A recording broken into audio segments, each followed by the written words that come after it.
Everyone, আসসালামু আলাইকুম। কেমন আছো তোমরা সবাই? আশা করি তোমরা অনেক ভালো আছো। আমিও আল্লাহর রহমতে অনেক ভালো আছি। তো আজকে প্রতিদিনের মতো আজকে আবার একটা নতুন ভিডিও নিয়ে আসলাম, তো দেখতে থাকো তোমরা। আর এখানে দেখো একটা মাছ নিয়ে এসেছিল, বড় মাছ।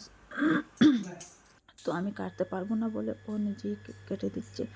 তারপর যখন মাম্মি আসলেন তখন ও মাম্মি বললেন আমি কেটে দেবো, তুই ছেড়ে দে।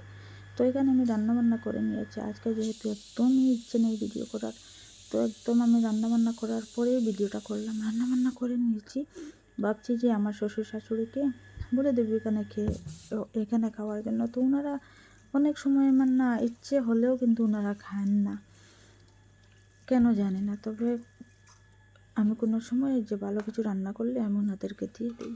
তো এখানে আমি মাছের মাথাটা ঝোল করেছি, কেমন হয়েছে বলো তো তোমরা। আর আজকে আমার না একদম ইচ্ছে করছে না ভিডিও করবো, জানো তো। শরীরে জানি না কেমন যেন অশান্তি বোধ হচ্ছে, অস্বস্তিকর হচ্ছে, কেমন জানি এরকম আমার করছে। আর এই কাঁথাটা আমি নিজের হাতে সেলাই করেছি, তবে আমার জন্য নয়, আমার ননদের জন্য। তো কেমন হয়েছে তোমরা বলো।